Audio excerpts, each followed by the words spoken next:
You ever have that moment where you walk into your own home, the place you've worked your tail off to pay for, only to find people sitting there like they own it, feet up, drinks in hand, not a single ounce of shame on their faces? Yeah, that was me, just 3 weeks ago. But before I get to the part where I almost lost it, and the part where I didn't, let me rewind a bit, because this wasn't just some random squatter situation. No, this was personal. This was family. My name's Noah. I'm 32 years old, and I've spent the last 8 years working as a mechanical engineer for a logistics firm that contracts with overseas shipping companies. Sounds fancy, but in reality, it means I spend a lot of time in port cities fixing problems nobody else wants to deal with. I've spent months at a time in places like Singapore, Rotterdam, and Buenos Aires. Long nights, short weekends, and a phone that never stops ringing. But I've done well for myself. Bought a condo back when I was 28. Nothing massive, but a clean, 2-bedroom unit in a nice part of town, overlooking the park and walking distance from everything. Paid off most of the mortgage in 4 years. Kept the place in pristine condition, and when I got sent overseas again 6 months ago for a new project, I left everything in order. I even had one of those smart home locks installed, gave a backup code to my mom in case of emergencies, and assumed that was the responsible, adult thing to do. Now, before you think I'm naive, let me explain a bit about my family. My mom, Elena, is what I'd call a selective nurturer. She dotes on my sister, Claire, who's 35, like she's still the homecoming queen trying to win prom court again. But when it comes to me, I'm the independent one. The one who doesn't need help. Which, to be fair, I don't. But that doesn't mean it doesn't sting when you get a half-hearted, "That's nice, honey," for a promotion while your sister gets a full celebration complete with balloons for remembering to pay her phone bill on time. Claire's always been the golden child, despite a track record that, let's just say, wouldn't impress many employers. 2 failed marriages, a handful of jobs she quit because they didn't vibe with her energy, and a tendency to treat consequences like a suggestion. But somehow, in my mom's eyes, she could do no wrong. Still, I've managed to stay on good terms with both of them. Or so I thought. The first hint that something was off came during one of our weekly video calls while I was still stationed in Yokohama. I remember the exact moment. Actually, I was standing on my tiny balcony overlooking the bay, sun just starting to set, sipping the worst instant coffee imaginable while waiting for the call to connect. Mom answered with her usual distracted energy, glancing at something off-screen. "Hey, sweetheart, how's Japan?" she asked, but her voice was tight, like she was trying to sound casual and failing miserably. "Pretty good. Long hours, but I'm learning a lot. The crew here's solid. You good?" She smiled, but it didn't reach her eyes. "Oh, we're fine, just busy. Claire's been staying with me a while." My eyebrows lifted. Everything okay with her and Matt? There was a pause. "They're separating. She's filing for divorce." "Again?" I said, before I could stop myself. "That's her second one, right?" Mom gave me that look, the one where her lips tightened like she just bit into a lemon. "It's not her fault, Noah. He turned out to be very manipulative. She needed to get out." I nodded slowly. "Okay, I hope she's all right." "She's strong," Mom replied quickly, then shifted the camera a little, revealing Claire in the background, lounging on the couch with a glass of wine in one hand and what looked like my old university hoodie draped over her shoulders. She noticed the camera on her and gave a little wave. "Hey bro," she said lazily. "Your place still has that air purifier in the bedroom? I'm allergic to dust now, apparently." I blinked. "Wait, what do you mean, my place?" Claire smirked. "Oh, you didn't tell him yet," she said to Mom, not even bothering to mute herself. "Tell me what?" Mom cleared her throat and glanced at Claire before looking back at me. "Sweetheart, don't panic. It's just temporary, okay? We needed a quiet place for Claire while she figures things out. My apartment is too small, and the neighbors have been complaining about noise." "Wait, what are you saying? You let her stay at my condo?" "It was just sitting there," Mom said, defensive now. "And you're not using it." It made sense. She's going through a lot. I could feel the heat rising in my chest. "Did you ask me? Or did you just use the code I gave you?" Mom sighed. "It's not a big deal. It's family. She's not trashing the place or anything. You'll be back in a few months, and it'll all be sorted by then." I should have said more. I should have demanded they get out, or changed the code, or called the building manager right then and there. But I didn't. I was 6,000 miles away with a 14-hour workday ahead of me and a team relying on me not to lose my cool. So I took a breath, forced a smile, and said, "Okay, temporary. That's all." Claire raised her glass on camera. "Thanks, little bro." The call ended 5 minutes later, and I remember just standing there, phone in my hand, staring at the tiny digital koi swimming in the smart pond below. Something didn't sit right with me, and that was the beginning. Over the next few weeks, the updates became fewer and shorter. Mom would dodge questions about the condo. Claire stopped popping into the background. I started noticing weird changes when I checked my smart home app. Lights being used at strange hours, thermostat settings constantly fluctuating, and once, oddly, the kitchen camera being disabled for 2 days straight. I even got a building notification about a pet-related complaint, which made no sense because I've never owned one. Every time I brought it up, Mom brushed it off. "Claire's fine," she'd say. "She's being respectful. Don't stress yourself." But I could hear the edge in her voice, like she was hiding something. And then one day, I got a call from my bank. It was routine at first, just a notice about an update to my mortgage account. I thought maybe it was a new statement or rate change. But as the woman on the phone spoke, something clicked in my gut. "We've processed the transfer to Ms. Claire Monroe as authorized by the warranty deeds submitted last week." I sat down. "I'm sorry, what did you just say?" She repeated it, and this time I caught every word. My sister's name. A transfer. A warranty deed. My head started spinning. "I didn't authorize any transfer," I said. "I'm the sole owner of that property." There was a pause, and then, "Oh, I see. Well, the paperwork was signed by Elena Monroe as power of attorney, notarized, and submitted via courier." My stomach dropped, and that's when it all started unraveling. But I didn't react, not yet. I asked for a copy of the documents. Then I called a friend who works in real estate law. Then I booked the first flight home. When I landed a week later and walked into my own condo, jet-lagged but wired with adrenaline, they were already there. Claire on my couch, Mom perched in my armchair like some regal guest, both of them laughing about something on Claire's phone. Claire looked up first. "Oh hey, look who finally decided to show up." Mom smiled faintly. "Welcome back, sweetheart." I didn't say a word, just dropped my bags at the door, pulled out my phone, and opened the voice memo app. Claire's voice still echoed in my ears as I stood by the door of my own condo. "What's so funny?" she had asked. And I had grinned. Not because I found any of it amusing. Far from it. I grinned because I already knew this wasn't going to be a confrontation. It was going to be a revelation. But before I could reach that point, before I could play the card I was holding in my pocket, I had to let this thing unfold just a little more. Sometimes, the best way to expose the rot is to let it keep growing, until it can't hide anymore. I stepped into the living room, slowly, casually, like I had all the time in the world. Claire was sprawled on the couch, her feet propped on the coffee table, my coffee table, which now had a new, deep scratch along the edge. A takeout container sat on the armrest. Her wine glass was half full. Mom sat cross-legged in the armchair, nursing a cup of chamomile tea like she was the queen of some twisted castle. Neither of them looked the least bit uncomfortable. "Nice to see you both," I said, my voice even. "You got a haircut," Mom replied, like that was the pressing matter. "I always liked it a bit longer, but it's fine." Claire gave a lazy smile. "You're not going to freak out, are you? Because I'm not in the mood for one of your responsibility lectures." "I'm not here to lecture anyone," I said. I dropped my bag by the door, walked over to the fridge, and opened it. Inside were things I didn't recognize. Vegan cheese, oat milk, leftover Thai food in containers I'd never bought, and a few bottles of kombucha. I spotted one of my pre-prepped frozen meal packs shoved all the way to the back, half open and frostbitten. My fridge used to be organized. Now it looked like someone had tried, and failed, to live out their wellness influencer dreams.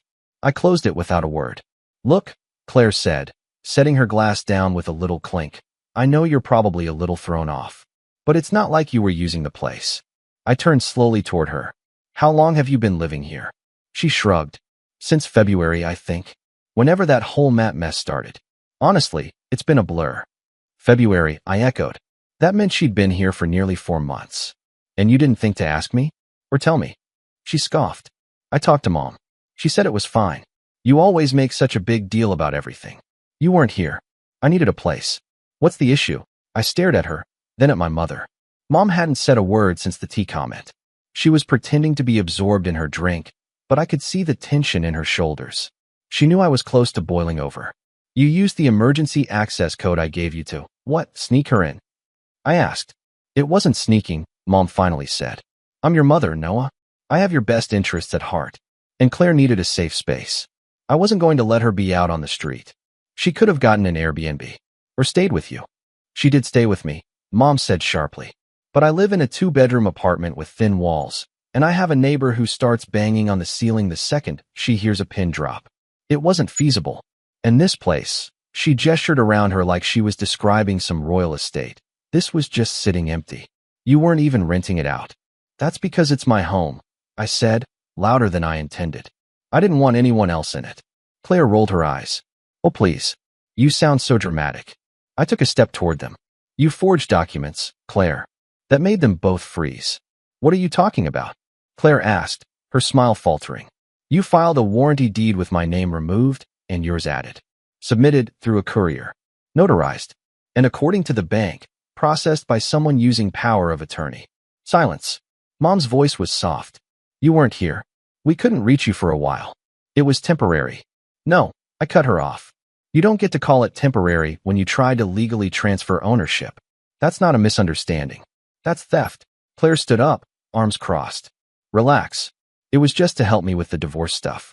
Matt's lawyer kept saying I didn't have any assets, and he was pushing for spousal support. We needed to show that I had property. On paper. That's all. I blinked. You what? It's not like I was going to keep it, she snapped. It was just to show the court that I had stability, that I could take care of myself. So they'd back off on the financials. Mom helped me. She had the authority. You gave yourself my home, as a prop, in your divorce hearing, I said slowly, like I was trying to convince myself this was a dream. Claire actually nodded. Exactly. See, you get it. You always were logical. I laughed. Actually laughed. It wasn't joyful. It was hollow, sharp, a sound that came from a place between disbelief and fury. You used my house to lie in court, I said. You falsified legal documents. That's fraud. Oh my God, stop being so self-righteous. Claire burst out. It's not like I sold the place. You've got good money coming in. You don't even need this place. I needed help. Mom helped me. You weren't even reachable for a while. I was reachable, I said through gritted teeth. You just didn't want to ask. Because you knew I'd say no. That's why Mom stepped in, Claire shot back. Because you're always so rigid. It's always about your boundaries and your space and your rules. You don't make exceptions for family. You never have. My voice dropped to a whisper. And you think you do? You think family means doing whatever you want, to whoever you want, because it's convenient for you. Noah, Mom said quietly, it wasn't malicious. We just didn't know what else to do. You're not even married. You don't have kids. This place could have been a new start for your sister. A new start. I snapped. This place isn't a therapy session, Mom. It's not a fresh slate to hand out like a gift card. I earned this. Every tile, every appliance, every payment. I earned it. Mom looked away. Claire muttered, wow. Just wow. You always think you're the victim. No, I said, voice calm again.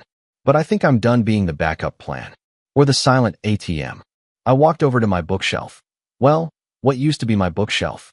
Half the books were gone, replaced with pop psychology titles and vision boards. A framed photo of Claire and Mom sat on the top shelf. I picked it up, stared at it, and quietly set it back down. And then I did something I didn't think I would. I said, all right, you want to play house here? Go ahead. Claire's eyes narrowed. What's that supposed to mean? I mean, don't let me get in your way. I grabbed my phone. Just know, every step you've taken has been recorded. Every camera, every login, every lock code used. And I've already sent everything to my lawyer, including the property transfer. Mom's hand went to her mouth. You didn't. I did, I said. Because unlike you two, I think before I act. Claire's face twisted. You're really going to sue us? Your own family. I'm going to do what's right, I said, stepping toward the door. I just wanted to give you the chance to be honest. But I see now that was a waste of time. And then I opened the door to leave. And that's when Claire screamed. Wait. You can't. I'm still waiting on the hearing date. If the court finds out. But I didn't answer. Not yet. Because what I found just outside that door made me freeze. It wasn't a person. It was an envelope. Thick. Heavy. Hand-delivered. And when I opened it, standing right there in the hallway, my hands trembling, I saw something that made my jaw clench harder than ever before. A second deed. Signed. Sealed. filed. And this time, Mom's name was on it, not Claire's. My mother had transferred the condo to herself, behind Claire's back, and suddenly, the real betrayal snapped into focus. I stood there in the hallway, the envelope in my hands suddenly feeling like it weighed 1,000 pounds. My eyes scanned the document again and again, willing it to be some kind of mistake. But there it was, in black ink and neatly notarized. The new owner of the condo wasn't Claire. It was Elena Monroe, my mother. For a moment, my mind went blank. Then, as if on cue, I heard the soft click of the front door behind me opening, followed by Claire's voice, tight, irritated. Noah, don't walk away like that. We need to talk. You can't just. I didn't even turn around. I held up the envelope, still facing the hallway. Did you know? I asked. Silence. I turned. Claire was standing barefoot in the doorway, arms folded over a loose cardigan, mascara slightly smudged from whatever emotional theater she'd been prepping. Her confidence had taken a visible hit after my last words, but she still carried that stubborn defiance she always did when she didn't understand what was happening but refused to admit it. Know what? She said cautiously. I flipped the envelope open, held up the deed. That our mother didn't just transfer the condo into your name to help you look stable in your divorce. She transferred it into her name, not yours. This isn't your property. It never was. Her eyes flicked to the paper. Her mouth opened, then closed. And for the first time in maybe ever, I saw real panic on her face. You're lying. No, I said. I'm not. She lunged forward to snatch the envelope, but I stepped back. Don't, I warned. I already sent scans of everything to my lawyer. This is just my copy. Claire froze, eyes darting between the paper and my face. Then the anger hit. She told me it was temporary, she hissed. She said she was just holding it for me, until the divorce was finalized. That Matt's lawyers would rip me apart if they saw a property transferred directly to me right now. She promised. Yeah, I said quietly. She promised a lot of things. The door opened wider behind her. Mom stepped out, tea mug now gone, hands clasped neatly in front of her like she was hosting a church bake sale. Noah, she said, a little breathless, please don't misunderstand. This was never about taking anything from you. I only did what I had to do to protect Claire. Claire spun to face her. Protect me? You lied to me. I didn't lie, Mom said, trying to sound soothing. I adjusted the plan. You know how complicated legal things can get. The bank, the title company, the lawyers. It was safer if everything came through me first. But I always intended to transfer it to you eventually. Oh, that's rich, I muttered. They both turned to me. You always intended? I asked. That's why you never told me? Why you avoided my calls? Why you used my emergency access code to sneak her in and file papers behind my back while I was out of the country? Mom took a step toward me. Sweetheart, I did it for the family.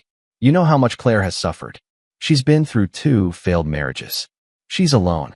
She needed something to build her life on. And what about me? I asked. I wasn't yelling, but my voice cracked a little. What do I get? Her expression softened with what I now recognized as practiced disappointment. You don't need anything, Noah, she said, as if that explained it all. You've always been so strong, so capable. I knew you'd understand. And just like that, there it was again. That old, familiar dynamic. The golden child needs rescuing. The capable child needs to just shut up and be fine with it. That was the moment something inside me snapped, not in a loud, dramatic way, not with shouting or threats. It was quiet, like a rope breaking deep underwater, and in its place came a strange calm, a kind of numb clarity. I turned away, said nothing, walked down the hall, left the building. I didn't even stop to think. The next 48 hours were a blur. I didn't sleep. I barely ate. I booked a hotel room across town using reward points, sat in silence, and stared at the ceiling for hours on end, going over everything again and again. I'd worked for years to build stability. All those cold nights in offshore ports, all those double shifts, the holidays I'd missed, the birthdays I'd phoned in from different time zones. I'd sacrificed real connection, comfort, even relationships for this life. For that condo. It was more than just a piece of property. It was proof that I'd made something for myself. And they'd stolen it. Just like that. And the worst part? It wasn't some distant scammer or shady business partner. It was family. My own mother. My sister. People I'd trusted, even when they didn't deserve it. I called my lawyer, Kevin, who I'd met through a friend 2 years back during a minor dispute with my HOA. He was calm, methodical, and completely appalled when I laid it all out for him. "Let me be blunt," he said on the phone. "This is fraud. Plain and simple. Power of attorney does not grant someone the right to transfer property to themselves or another party unless it's explicitly authorized." Which, from what you're telling me, it absolutely wasn't. It wasn't, I confirmed. I gave her limited authority to manage my bills while I was overseas. "That's it. Then we're going to fight this," he said. "And we're going to win." I should have felt relief. But I didn't. Not yet. Instead, I felt empty. Because suing your own mother isn't exactly something you dream about as a kid. But then something strange happened. I started to rebuild. Not with grand declarations or fiery revenge plots. Just quietly. Step by step. I took a leave from work, burned some unused vacation days, and added on a personal sabbatical. My boss understood. The company even offered legal assistance, which I declined for now, wanting to keep things personal. I moved into a short-term rental. Small. Furnished. Not ideal, but mine. I joined a gym 2 blocks away. Started waking up at 6 a.m. and running even when I didn't feel like it. Ate eggs and black coffee for breakfast. Read books again. Actual paper books, not PDFs or technical manuals. I stopped checking my phone so much. I turned off all alerts from my family. I reached out to old friends. Went for drinks with a college buddy I hadn't seen in 5 years. We talked about nothing. It felt amazing. For the first time in a long time, I wasn't living in service of anyone else's expectations. And yet, even as I slowly pieced myself back together, the betrayal still echoed. I'd look in the mirror and see the ghost of that moment, standing in my own hallway, realizing I'd been outmaneuvered by the people who raised me. Kevin kept me updated. He filed paperwork, froze the deed transfer, submitted a formal complaint against the notary who'd signed off on the fraudulent documents, and requested a temporary injunction to prevent the condo from being sold or refinanced while the case was under review. "They're not going to take it lying down," he warned me. "Be prepared for that." And sure enough, 2 weeks later, I got a call. From Mom. I stared at the screen for a full minute before answering. "Hello." Her voice was brittle. "I got served." "I know. You're suing me," she said, her voice cracking. "Noah, how could you do this to us?" I almost laughed. "To you? You didn't even give me a chance to explain. I told you it was temporary. You stole my home," I said, barely keeping my voice level. "You forged documents and gave them to Claire under false pretenses. And when you saw a better deal, you transferred it into your own name." "It wasn't like that." "It was," I said. "And you know it." There was a long silence on the other end. "I just didn't want her to suffer," Mom finally whispered. "And what about me?" I asked softer now. "Do I matter?" "At all." She didn't respond. That was my answer. I hung up. And this time, I didn't cry. I didn't scream. I just sat on the edge of my bed, exhaled, and said to myself, never again. That night, I started planning the next phase. Because if they wanted to play games with property and paperwork, they had no idea who they were messing with. The thing about hitting rock bottom is that, once you're there, you stop fearing the fall. You stop second-guessing yourself. The hesitation, the guilt, the endless mental loops, they vanish. You stop wondering if you're being too harsh or if you're somehow the problem, because you've already seen the truth. And once you've accepted the truth, that your own mother weaponized your trust and your sister gleefully played along, you start thinking differently. Sharper, colder, like a blade being honed. That's where I was when I walked into Kevin's office the following Monday morning. I want to take it all back, I told him. But I also want to make sure they can never do this to anyone else. Not me. Not anyone. He leaned back in his chair, lacing his fingers. Good, he said. Because you're not just suing for a property dispute anymore. You're going after power of attorney abuse, fraudulent transfer of title, and depending on what else we find, maybe more. I raised an eyebrow. What else? Kevin tapped his laptop, spinning it around to show me something I hadn't seen yet. A copy of a bank statement. Not mine. Not Claire's. Mom's. This is a subpoenaed account history, he said. We served a request for financial disclosures since she used power of attorney to handle your assets while you were overseas. She was legally obligated to document everything she did with your funds. He clicked into the document, and there it was. A $12,000 wire transfer from my emergency fund, an account she was authorized to monitor for bills and mortgage purposes, to her own personal checking account, labeled Family Emergency. That wasn't in any of the ledgers she gave me when I came home, I said quietly. Kevin nodded. Because she didn't think you'd look that deep. But she's not careful.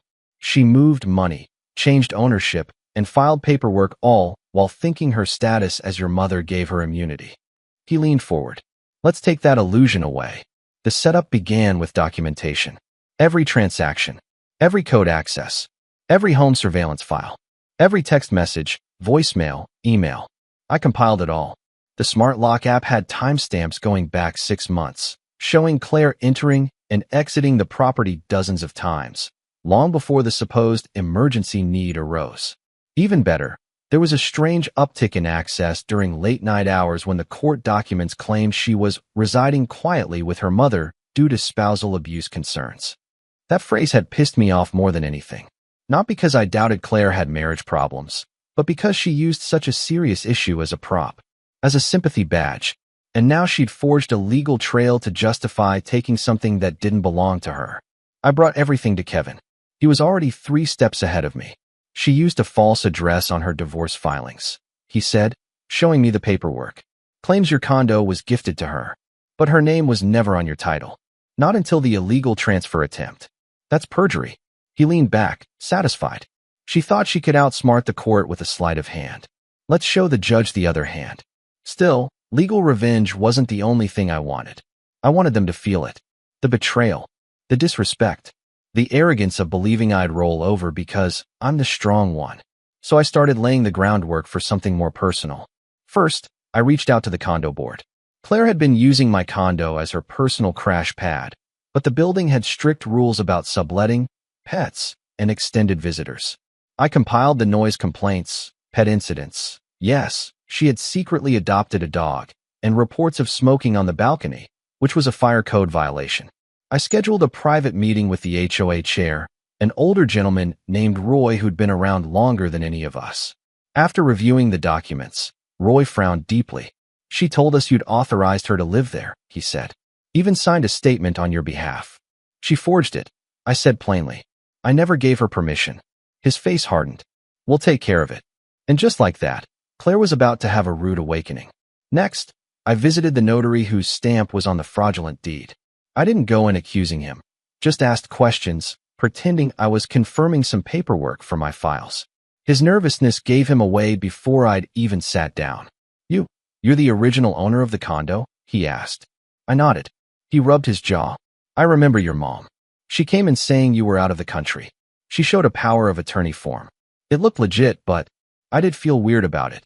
I leaned forward. Did you confirm her ID? Did you ask for mine? He shook his head. She said you couldn't be reached. And, well, it was a slow day.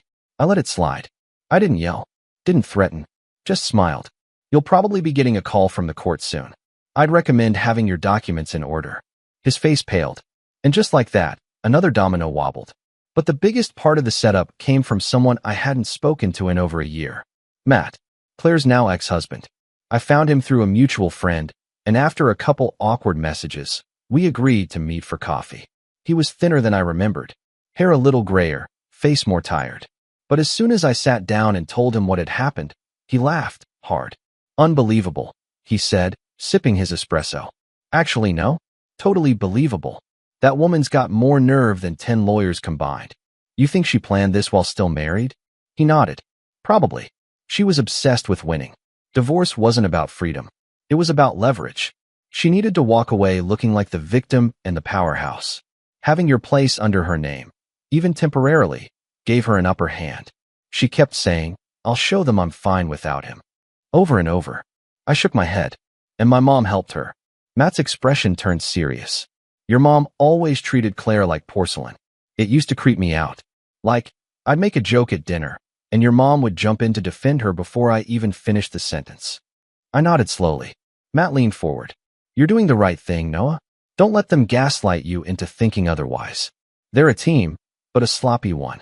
Before we parted ways, he sent me some old text threads between him and Claire from around the time of the condo switch. Messages like, Mom says it'll be mine in a few months anyway, and he's too far away to do anything. I printed every one of them. They'd soon be evidence. The final piece of my plan came in the form of a quiet, humiliating reversal. I contacted the building manager and explained everything.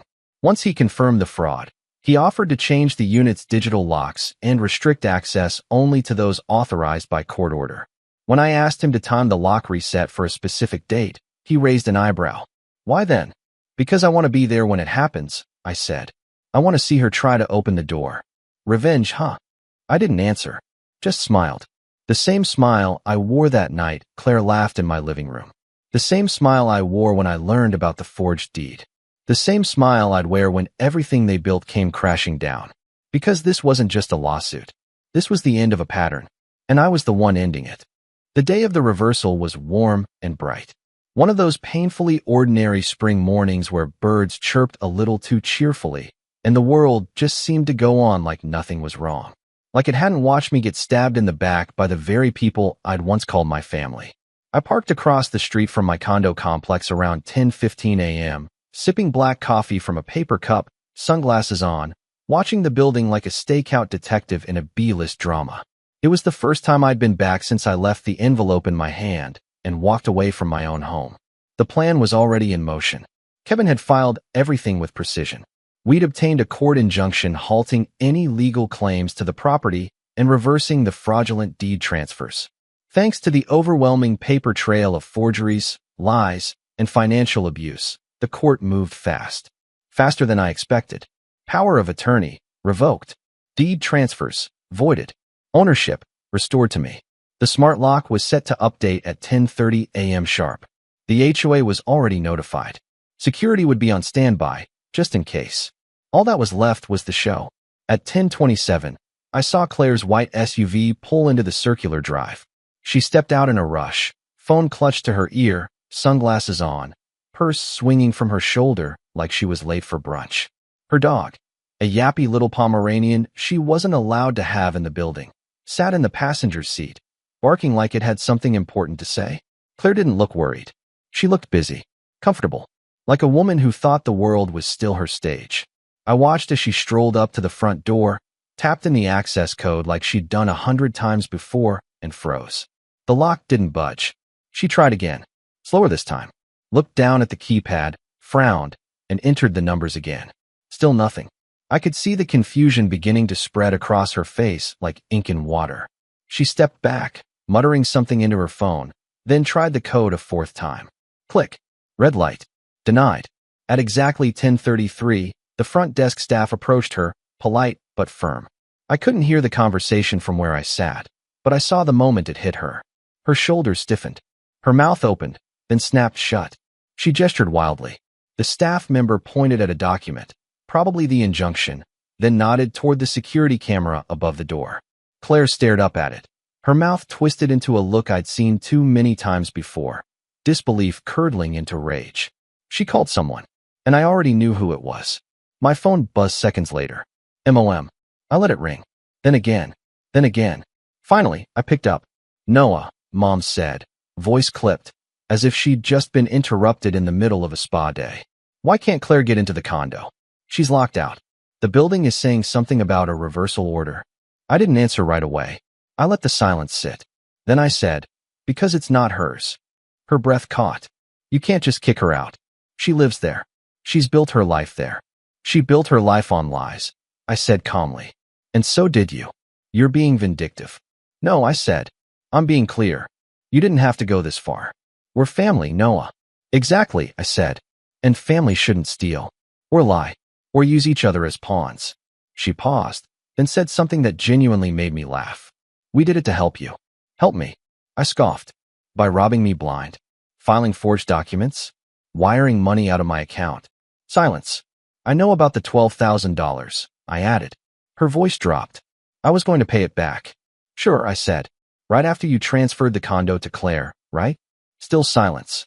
Mom, I said softly, it's over. The court reversed the transfer. You've both been removed from the property. The HOA is pursuing fines for violations. And you'll be hearing from my lawyer again soon. This time for restitution.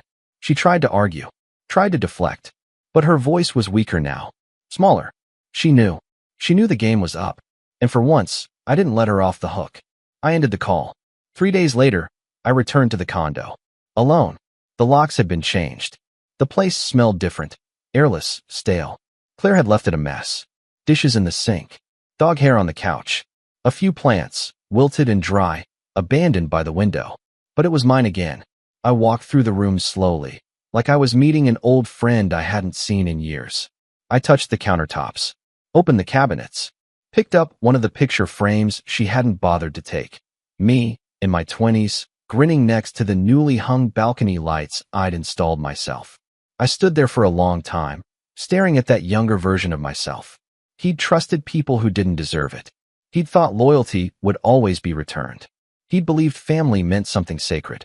But now he knew better. The court case moved forward like a freight train. Claire tried to fight the perjury charges, but the text messages with Matt, the surveillance footage, the financial logs, they stacked against her like bricks. Her own divorce lawyer testified that she'd presented questionable documents during the proceedings. Matt, bless him, provided everything I needed and more. As for my mother, her misuse of power of attorney alone was enough to bring her under formal investigation. The wire transfer, the forged title transfer, the notary's reluctant testimony, all of it built a case that couldn't be spun as a misunderstanding. She tried to play the sympathy card in court, tears, shaky hands, the whole performance. But the judge saw through it. So did the jury. So did everyone. By the end of it all, Claire was slapped with fines, legal fees, and a black mark on her record. My mother was ordered to repay the stolen money in full, along with a formal apology issued under court supervision. They lost more than property. They lost credibility. They lost control. They lost me. I didn't return to my condo right away. I took a 2-week trip to Scotland, something I'd always wanted to do but never had time for. Hiked the Highlands. Ate terrible gas station sandwiches. Took Polaroids of foggy cliffs and ancient castles. Let the wind scream through my jacket and the silence settle into my bones.